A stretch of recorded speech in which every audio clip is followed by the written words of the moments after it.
Assalamualaikum warahmatullahi wabarakatuh. Kopi Gayo, salah satu varietas kopi Arabica paling legendaris di dunia dan telah memberikan manfaat ekonomi yang besar bagi masyarakat Aceh.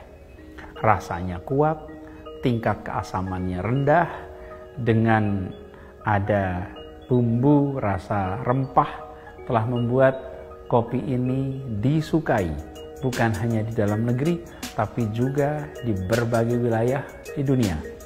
Karena itu sudah menjadi kewajiban kita untuk melestarikan, membudidayakan, dan yang tidak kalah penting, mengembangkan potensi kopi Gayo ini.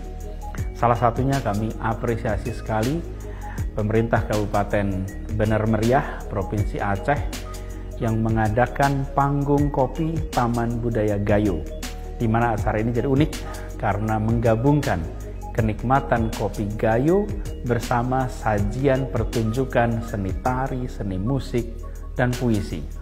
Insyaallah acara ini berjalan lancar, berjalan sukses, serta makin memperkuat kopi Gayo sebagai salah satu ikon Indonesia, salah satu kebanggaan Indonesia.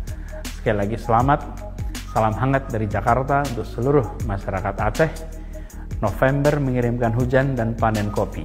Kami memainkan musik, tari, dan puisi. Terima kasih. Assalamualaikum warahmatullahi wabarakatuh.